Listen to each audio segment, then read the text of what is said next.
حضور علیہ الصلوۃ والسلام نے ایک حکایت بیان فرمائی، وہ حکایت آپ بچپن سے سنتے چلے آئے، مگر شاید آپ کا خیال یہ ہو کہ یہ لوگوں کی بیان کی ہوئی کہانی ہے، یہ کتابوں میں جو کہانیاں لکھی جاتی ہیں ان میں سے ایک، مگر یہ مغالطہ دور کرنا چاہتا ہوں، یہ لوگوں کی لکھی ہوئی کہانی نہیں، یہ آقا دو جہاں کا فرمود، یہ حضور کی بیان کردہ حکایت جو صحیح بخاری میں، صحیح مسلم میں، جامع ترمذی میں، مشکات میں، حدیث کی متعدد کتب میں آئی، متفق علیہ۔ آقا صلی اللہ تعالیٰ علیہ وآلہ وسلم نے حکایت بیان کی کہ 3 آدمی سفر پہ نکلے، راستے میں موسلا دھار بارش ہو گئی، اتنی شدید بارش ہوئی کہ انہیں جائے پناہ کی تلاش ہوئی اور وہ ایک غار میں چھپ گئے۔ جب غار میں چھپے تو چونکہ بارش موسلا دھار ہو رہی تھی، ایک پتھر کا بہت بڑا ٹکڑا لڑکا گرا اور غار کے دہنے پر اس کے منہ پر آ کے رک گیا، اس سے غار کا منہ بند ہو گیا۔ بہت بڑا ٹکڑا تھا، اب ہاتھوں سے وہ ہٹایا نہیں جا سکتا تھا۔ یہ زندگی اور موت کی کشمکش میں مبتلا ہو گئے،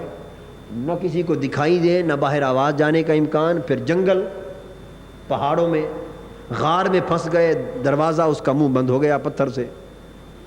اب تو موت جب ان کی آنکھوں کے سامنے رقصاں نظر آئی، پریشان ہوئے، تو انہوں نے کہا کہ اللہ تعالیٰ کی بارگاہ میں دعا کرو ہر شخص، اور وہ اب یاد کرے اپنی پوری زندگی کی نیکیوں کو اور نیک اعمال کو، اور اس کی پوری زندگی میں جو سب سے بڑا نیک عمل ہے جس کے بارے میں اسے بھروسہ ہو کہ اللہ کو سب سے زیادہ مقبول ہوگا، اس عمل کو بیان کرے اور اس کا وسیلہ دے کر اللہ کی بارگاہ سے دعا کرے۔ چنانچہ ایک پہلے شخص نے اللہ تعالیٰ کی بارگاہ میں دعا کے لیے ہاتھ اٹھائے، حدیث پاک میں آتا ہے اس نے دعا کی، اور دعا یوں کی کہ عرض کیا کہ اللہ تو جانتا ہے کہ میں بکریوں کا چرواہا تھا، روزانہ بکریاں چرانے کے لیے لے جاتا اور وہی ہمارا ذریعہ معاش تھی، شام کو دودھ دوہ کر لے آتا، اور میرے 2 بوڑھے والدین تھے اور بیوی بچے بھی تھے۔ اب بچے بھی اور والدین بھی اسی دودھ کے انتظار میں ہوتے رات کو کہ وہی کچھ پی کر سو جاتے تھے، غریب لوگ تھے، اسی ریور پہ گزارا تھا۔ تو میں شام کو دودھ دوہ کر لے آتا، باوجود اس کے کہ بیوی بچوں کو طلب ہوتی اس دودھ کی، مگر میں سب سے پہلے اپنے والدین کو پلاتا۔ اپنی آنکھیں کھول کر دیکھ لیں اور کان کھول کر سن لیں کہ بر الوالدین اور والدین کے حقوق کی بات سن کر کم سے کم یہ ظلم ہماری زندگی سے ختم ہو جانا چاہیے۔ میں نے عرض کیا کہ ہمارا اس مجلس میں آنا، اس گفتگو کا سننا، اس کا حاصل یہ ہے کہ ہم اسے اپنی زندگی میں اتاریں۔ جس عمر کو ہم لوگ پہنچے ہوئے ہیں، ہم میں سے کم لوگ ایسے ہوں گے جن کو والدین کا سایہ میسر ہے، شاید کثیر ایسے ہوں گے جنہیں والدین کا سایہ میسر نہیں، یا والدین میں سے ایک کا میسر ہے، ایک کا میسر نہیں، اور پھر ان میں کچھ ایسے ہیں یقیناً جو والدین کی خدمت انجام دیتے ہیں، والدین کے پاس رہتے ہیں یا والدین کو پاس رکھتے ہیں، قلیل ایسے ہوتے ہیں جو والدین سے دور رہتے ہیں۔ مگر جہاں جہاں کوئی جس حال میں ہو، اسے پہلے سے بڑھ کر والدین کی خدمت کا کام انجام دینا چاہیے اور ان کے دم کو غنیمت جانا جائے۔ عرض کیا باری تعالیٰ میں آ کے دودھ پہلے اپنے والدین کو پلاتا، پھر اپنے بیوی بچوں کو پیش کرتا۔ ایک دن ایسا ہوا کہ بکریوں کو چراتا چراتا دور نکل گیا،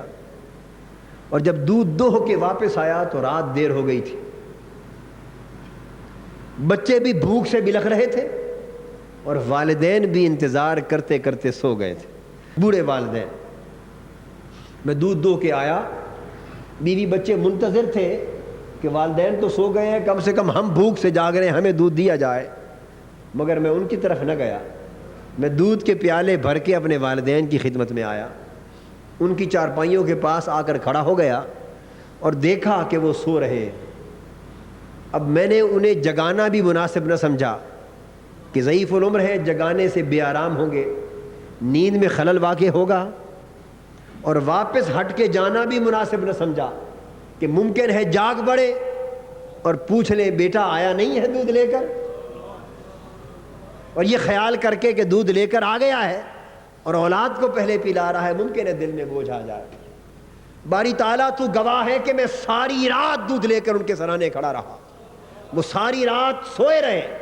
ان کی آنکھ نہ کھلی اور میں ایک قدم اٹھا کے پیچھے نہ ہٹا۔ میرے بچے رات بھر بھوک سے بلختے رہے اور بلخ بلخ کر سو گئے،